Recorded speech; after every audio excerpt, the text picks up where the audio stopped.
오늘은 칭송받는 교회라는 제목입니다. 지금부터 137년 전 우리나라에 기독교 복음이 들어와서 교회가 세워지던 때에는 교회가 세상 사람들의 주목을 받았습니다. 제사 문제로 인한 오해로 박해를 많이 받기도 했으나 복음의 강력한 능력이 나타나므로 교회는 더욱 부흥되어 갔습니다. 선교사들의 헌신적 노력으로 학교를 세워서 백성들을 문맹에서 벗어나게 하고 굳게 막혀있던 여성들의 배움의 길도 교회가 열었습니다. 또 병원을 세워 현대 의술을 보급하며 개화를 앞당기는 많은 중요한 일들을 교회가 했습니다. 그리고 한국 교회는 3.1 운동의 중심에 서므로 나라 잃은 백성들에게 소망을 심어주었고 백성들로부터 칭송받는 교회가 되었습니다. 그래서 한국 교회는 세계사에서 찾아볼 수 없는 부흥을 이룩하였습니다. 그런데 1970년대에 들어서면서 온 나라가 잘 살아보세를 노래하면서 경제 부흥에 총력을 기울였습니다. 그 결과 80년대, 90년대를 지나면서 놀라운 경제 성장으로 백성들이 잘 살게 되었습니다. 교회도 여기에 큰 역할을 했습니다. 적극적인 사고와 물질적인 축복을 강조하면서 할 수 있다, 할 수 있다를 복음인 양 외쳤습니다. 그러자 사람들은 구름처럼 교회로 몰려들었고 그 결과 세계적인 대형 교회들이 우리나라에 많이 세워졌습니다. 한국 교회는 이것을 하나님의 유례없는 복이라 생각하고 교만해졌습니다.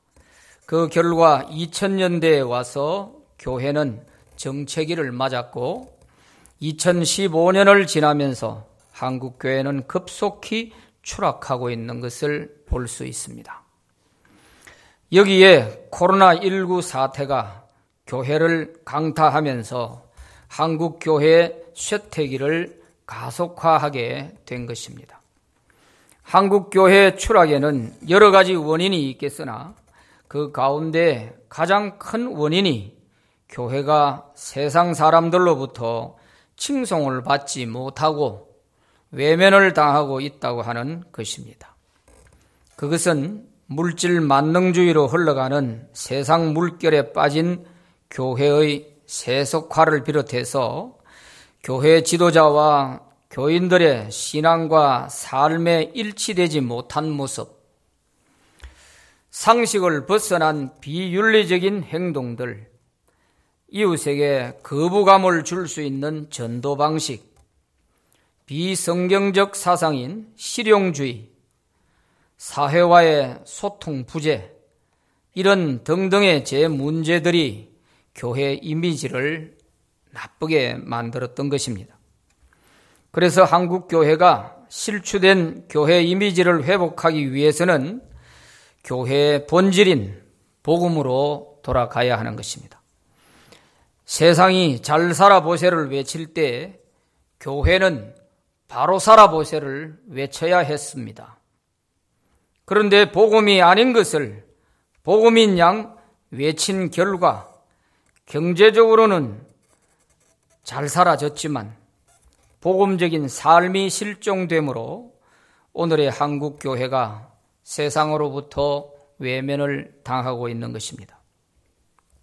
그래서 올해 우리 총회 주제는 복음으로 교회를 새롭게 세상을 이롭게 라는 주제를 정하게 된 것입니다. 이제라도 우리가 복음으로 돌아가서 성도로서의 복음적인 삶을 살 수 있을 때 한국 교회도 칭송받는 교회로 다시 회복될 줄 믿습니다. 오늘 본문에 보면 초대 예루살렘 교회가 온 백성들로부터 칭송을 받았다 하는 말씀이 나옵니다. 어떻게 해서 그 당시 예루살렘 교회가 세상 믿지 않는 사람들로부터 칭송을 받는 교회가 될 수 있었을까 하는 것이죠. 첫째는 복음의 능력이 나타났습니다. 사도행전 2장 43절 말씀을 보면 사람마다 두려워하는데 사도들로 말미암아 기사와 표적이 많이 나타나니 이렇게 말씀합니다.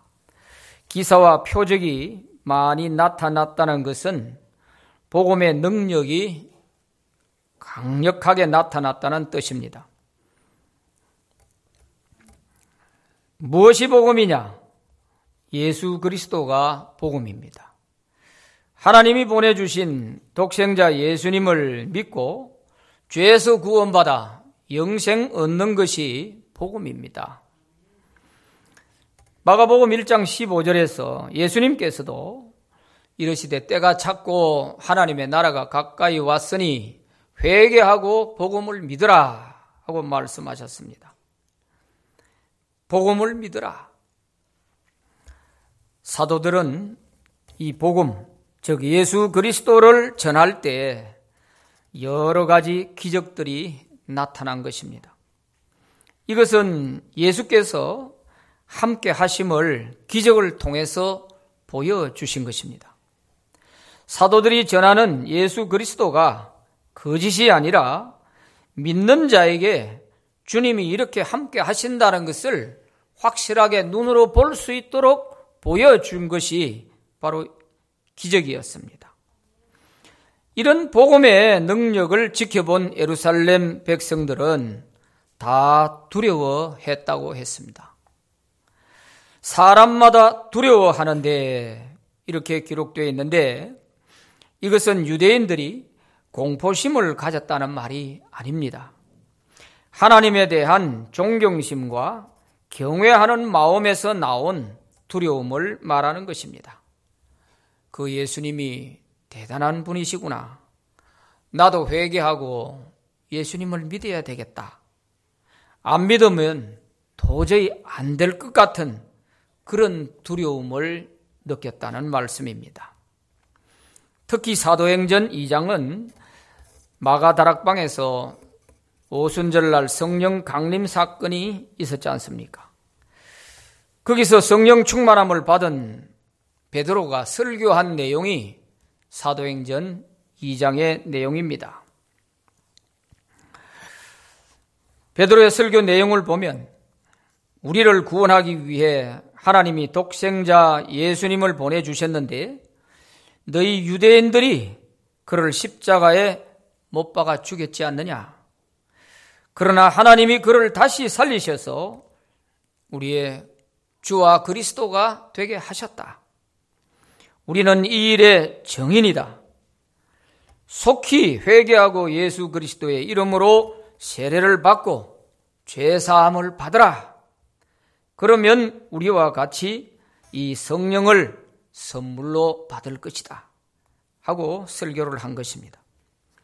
그러자 이 복음을 들은 사람들이 마음에 찔려서 두려운 마음을 가지고 형제들아 우리가 어찌할꼬 하고 가슴을 치게 되는 것입니다.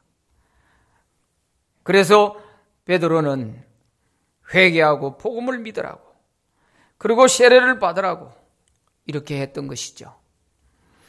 복음의 능력이 얼마나 강력하게 나타났던지 그날 3,000명이 예수를 믿고 세례를 받았다고 성경에 기록이 되어 있습니다.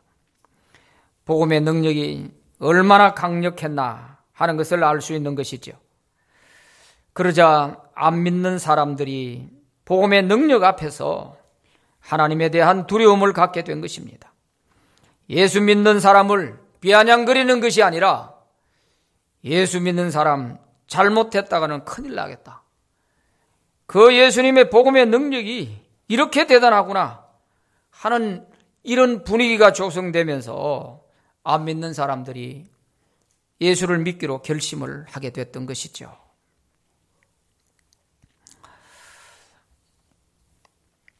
복음의 능력이 이렇게 큰 것입니다.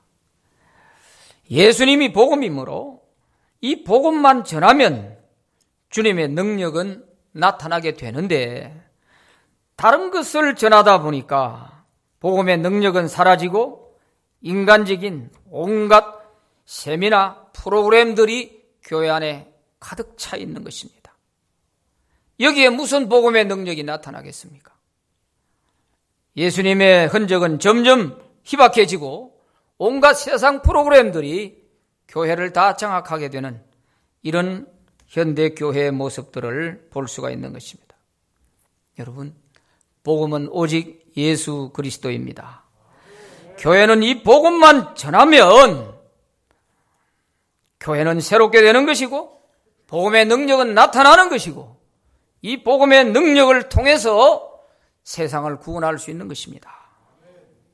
교회가 이 복음을 붙잡아야 교회가 살고 교회는 세상을 살릴 수가 있는 것입니다. 두 번째는 성전에 모여 예배드리기를 힘썼습니다. 46절 말씀에 보면 날마다 마음을 같이하여 성전에 모이기를 힘쓰고 그랬습니다. 초대 예루살렘 교회는 예배를 드리기 위해 성전에 모이기를 힘썼다고 했습니다. 시간이 여유로워서 모인 것이 아닙니다.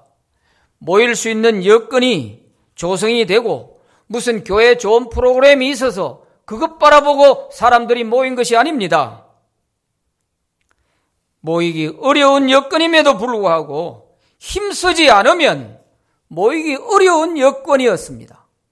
그런데도 모이기에 힘써서 모여서 예배를 드린 것입니다. 그래서 46절 이 말씀을 현대어 성경에서는 날마다 정해진 시간에 성전에 모여 예배를 드리고 이렇게 번역을 하고 있습니다. 일주일에 한 번, 두 번이 아닙니다. 날마다 정해진 시간에 성전에 모여 예배를 드렸습니다. 이것은 그만큼 주님의 은혜를 사모했다는 뜻입니다. 하나님을 사랑하고 사모하는 마음이 없이 어떻게 날마다 모여 예배를 드릴 수가 있었겠습니까? 그런데 성령 충만 받은 초대 예루살렘 교회 성도들은 기쁜 마음으로 날마다 성전에 모여 예배를 드렸습니다. 이것은 성령에 사로잡힌 사람들이 보여주는 아름다운 기적입니다. 우리가 다 한 번쯤은 경험해 보는 일이지만 우리가 처음에 예수를 믿고 하나님의 은혜를 받고 성령을 체험했을 때에는 주일이 왜 그렇게 기다려지는지를 몰라요.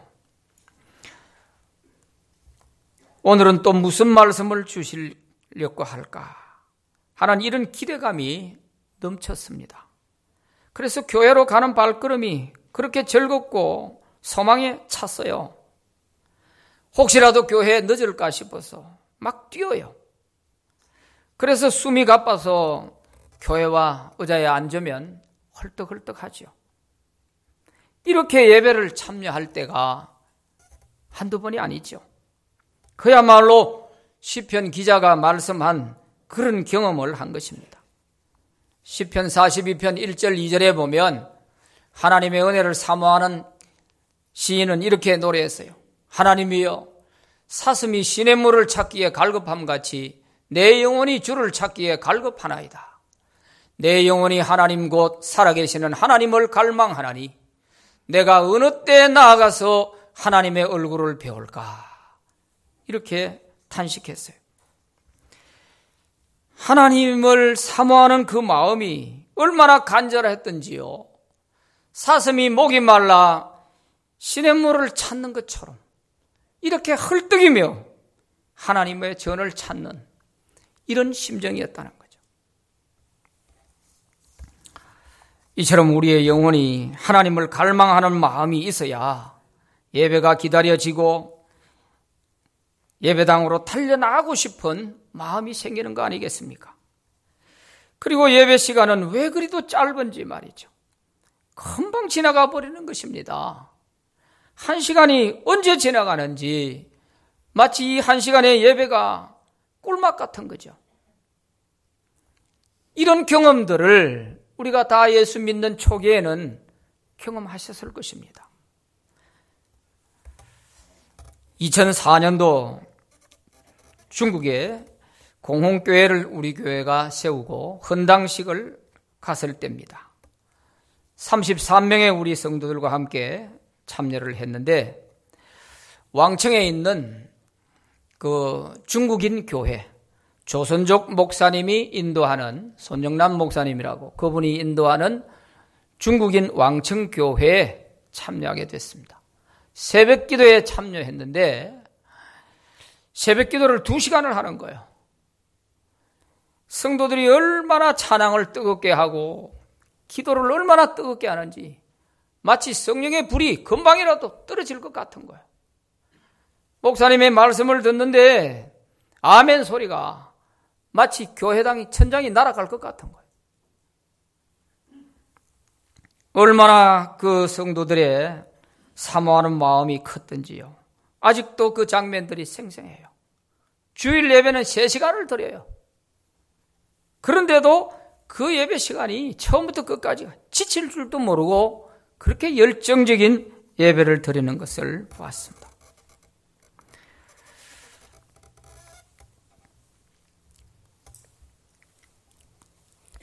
기도할 때 보니까 그 사람들이 기도하는 것은 우리처럼 이렇게 의자에 앉아서 기도하는 분이 없더라고요. 전부 이제 설교가 끝나고 나서 함께 기도하는 시간이 되니까요. 다 의자 위에 올라 앉아서 꿇어 앉아가지고 기도를 하는데 그렇게 뜨거울 수가 없었어요.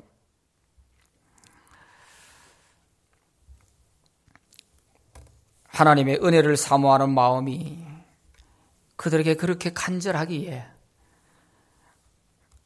그 교회가 놀라운 역사를 이루어서요. 지금은 그 왕청교회가 큰 교회로 이렇게 성장이 되어 있습니다. 이러한 것은 우리가 예수 믿는 초기에 그저 다 신앙생활 가운데 그저 지나가는 하나의 과정으로 생각해서는 절대 안 됩니다. 늘 이런 마음으로 하나님께 예배를 드리고 찬양하고 간절하게 기도해야 되는 것이 아니겠습니까? 그런데 언제부터인가 우리의 믿음이 식어지면서 하나님에 대한 그 첫사랑을 다 잃어버리게 된 것입니다. 초대 예루살렘 교회 성도들을 보면서 하나님에 대한 우리의 첫사랑을 회복할 수 있기를 바랍니다. 그래서 우리의 예배가 회복되고 기도와 찬양이 뜨겁게 회복되기를 바랍니다. 누가 나를 그렇게 만들어주기를 바라서 되는 게 아니에요. 내가 교회로 향해서 나올 때부터 내 마음에 하나님의 은혜에 대한 간절한 사모함과 주님을 사랑하는 뜨거운 마음으로 나와야 가능한 거예요. 오늘은 나를 누가 은혜 받게 해줄까? 이 생각 자체부터가 벌써 틀린 거예요. 그것은 처음 교회에 나오는 사람들한테 해당하는 거예요. 이제 우리가 주님을 만난 사람이라면 이제는 교회로 달려 나올 때 사슴이 시냇물을 찾아 헐떡이는 것처럼 우리에게도 주님을 사모하는 이런 마음으로 달려 나올 수 있는 그런 우리 신광의 성도들이 되시기 바랍니다. 우리의 예배가 이렇게 뜨겁게 회복되면 가정의 문제, 사업의 문제, 건강의 문제, 그 어떠한 문제가 있다 할지라도 다 복음의 능력 안에서 해결될 줄 믿습니다. 복음의 뜨거운 능력이 나타나는 데에는요, 예배 가운데 병이 낫기도 하고 예배 가운데 내 문제가 해결되기도 하고 주시는 말씀 가운데서 응답을 받기도 하고 이런 역사들이 나타나는 거예요. 올해는 우리 모두가 예배를 회복하고 찬양을 회복하고 기도의 능력을 회복할 수 있기를 바랍니다. 세 번째는 사랑의 교제가 있었습니다. 사도행전 2장 42절 본문을 보면 그들이 사도의 가르침을 받아 서로 교제하고 떡을 떼며 오로지 기도하기를 힘쓰니라 이렇게 말씀하고 있습니다. 여기에 보면 서로 교제하고 라고 하는 말이 있습니다. 이 교제라는 단어는 헬라어의 코이노니아라고 하는 단어입니다. 이 코이노니아 교제는 희생적인 사랑으로 이웃에게 봉사하며 물질적으로 필요한 사람들에게는 물질을 나누어 주고 영혼의 교통을 위해서 서로 기도하는 것을 말하는 것입니다. 그저 먹고 마시는 교제가 아니었습니다. 그 영혼을 사랑하는 마음으로 기도해주고 필요한 것은 채워주고 봉사하는 거룩한 교제가 코이노니아 교제인 것입니다. 그래서 오늘 본문에도 볼 수 있습니다. 44절 말씀에 보면 믿는 사람이 다 함께 있어 모든 물건을 서로 통용하고 이렇게 되어 있고 45절에도 또 재산과 소유를 팔아 각 사람의 필요를 따라 나누어주며 이렇게 기록되어 있고 46절에는 집에서 떡을 떼며 기쁨과 순전한 마음으로 음식을 먹고 이렇게 기록되어 있습니다. 공동체 안에서 네 것 내 것이 없었다는 말입니다. 모든 물건을 함께 서로 통용하여 사용했습니다. 어려운 사람이 있을 때에는 자기의 재산과 소유를 팔아서라도 어려운 사람을 도와주었습니다. 형편이 좀 되는 사람들은 각각 돌아가면서 자기 집으로 성도들을 초청해서 사도의 가르침을 받고 성찬식을 가진 후에 식사도 함께 하는 이런 코이노니아 교제를 한 것을 볼 수가 있습니다. 이런 모습을 보면 하나님께 은혜 받은 성도들이 아니면 도저히 있을 수가 없는 일들이 일어나고 있는 거예요.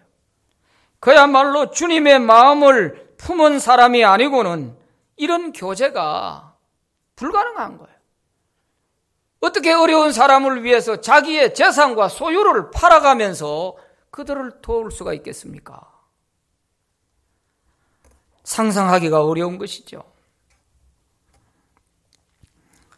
오늘 우리의 모습과 비교하면 기적이라고 해야 할 것입니다. 자기 영혼을 위해 기도해 주며 영적으로 바로 세워주기 위해 신방을 가렸고 해도 그것마저도 부담된다고 거절하는 현대교회에서 과연 코이노니아 교제가 있는 것일까요?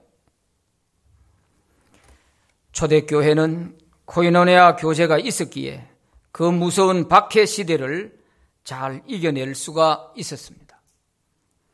예루살렘에서 성도들이 늘어나자 박해가 시작되었습니다. 스데반 집사님이 순교를 하고 성도들은 뿔뿔이 각처로 흩어졌습니다.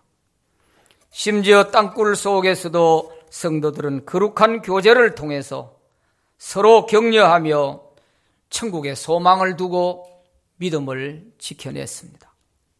이것이 코이노니아의 힘인 것입니다.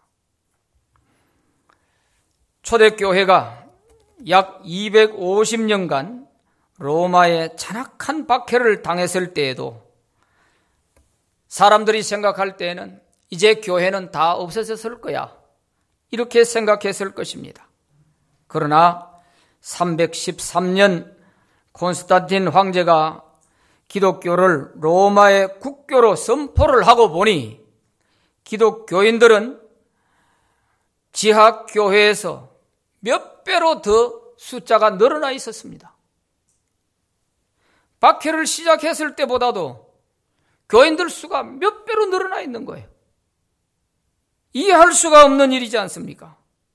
그 박해 중에도 예수를 믿으려고 하는 사람들이 많았다는 것은 무엇을 말하겠습니까? 그리스도인들의 삶이 세상 사람들과 달랐다는 것입니다. 비록 땅굴 속에 숨어 살고 있어도 그들의 삶을 보면 믿지 않는 사람들이 달랐다는 거예요. 언제 잡혀 죽을지 모르는 불안한 상황에서 죽음을 초월한 그리스도인들의 초연한 삶을 보면서 세상 사람들은 무엇을 느꼈기에 목숨을 걸어야 할 정도로 위험한 이 예수를 믿으려고 했을까? 이것은 오늘 현대 모든 그리스도인들에게 큰 충격을 주는 것이고 많은 것을 생각하게 하는 대목인 것입니다. 그래서 현대교회에서도 코이노니아를 중요하게 여기는 이유가 여기에 있습니다. 교회 공동체 안에서 생사를 함께 할 수 있는 이런 코이노니아 교제가 있을 때 세상의 그 어떤 유혹과 박해도 이겨내는 건강한 교회가 될 것입니다. 그러나 이런 교제가 없으면 아무리 큰 대형 교회라 할지라도 밀물처럼 들어왔다가 썰물처럼 빠져나가 버리는 허약한 교회가 되고 말 것입니다. 위기가 닥치고 박해가 오면 다 도망가 버리고 마는 이런 교회가 되고 말 것입니다.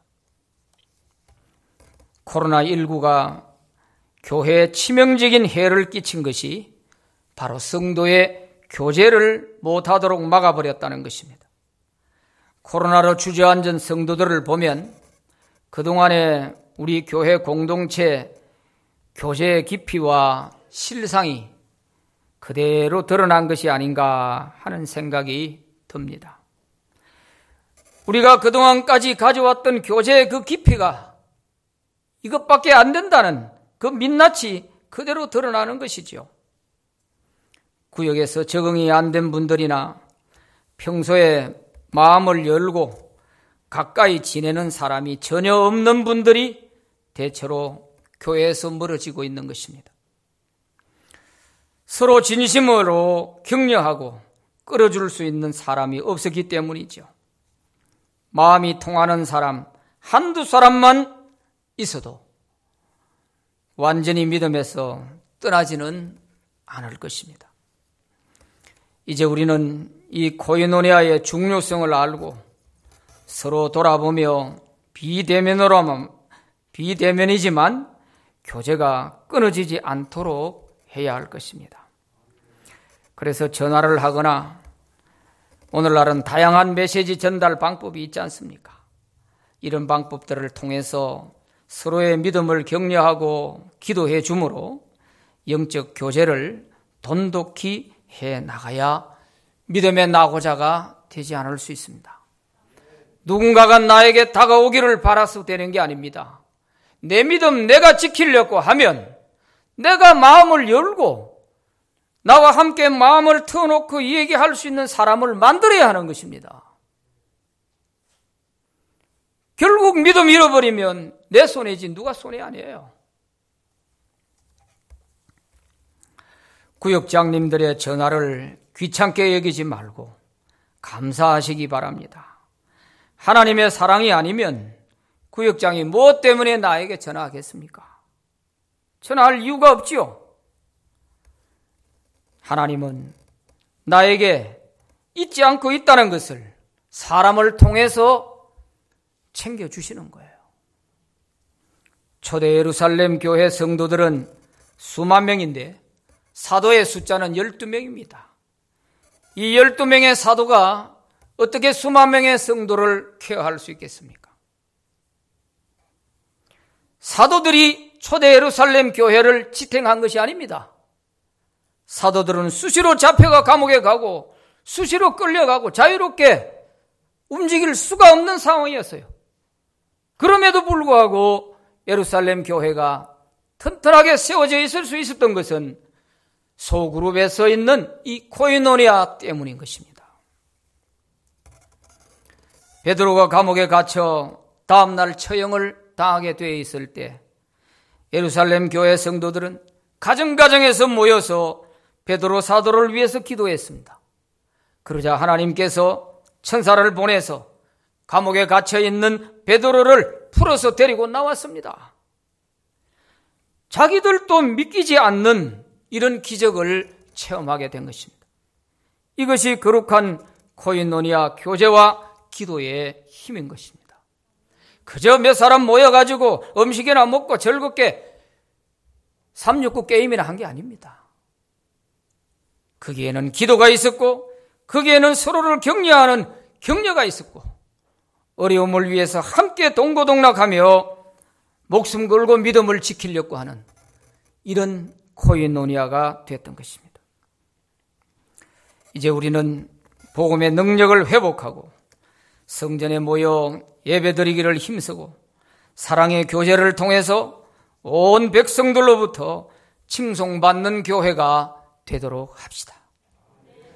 교회에서만 아니라 사회에서도 우리의 삶이 믿지 않는 사람들과 차원이 다를 때 교회는 믿지 않는 사람들로부터 칭송받는 교회가 되고 부러움의 대상이 되는 교회가 될 것입니다.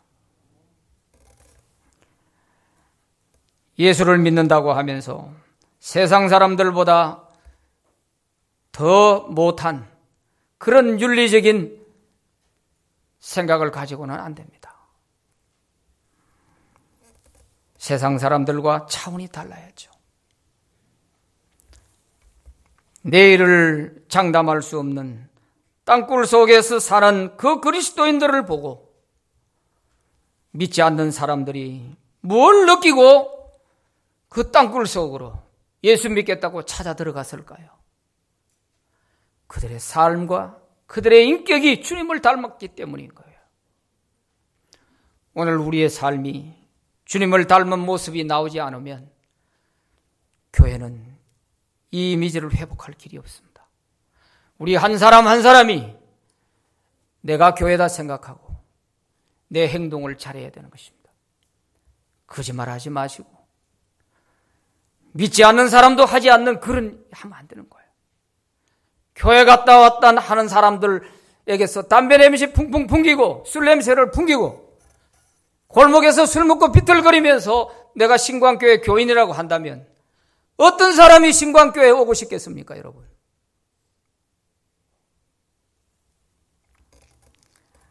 우리의 모습이 달라지지 아니하고는 될 수가 없어요.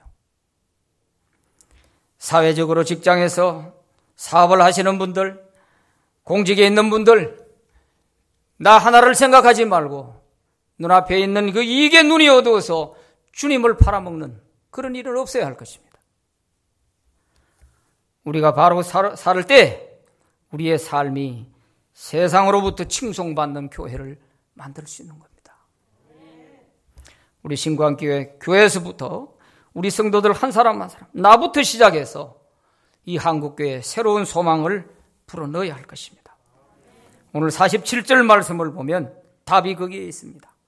하나님을 찬미하며 온 백성에게 칭송을 받으니 주께서 구원받는 사람을 날마다 더하게 하시니라 그랬습니다. 초대 예루살렘 교회가 세상에 믿지 않는 사람들로부터 칭송을 받으니까 구원받는 사람들이 구름대처럼 몰려오는 거예요. 오늘 예배를 시작할 때 여러분들에게 악보를 나누어 준 게 있을 것입니다. 이런 교회 되게 하소서.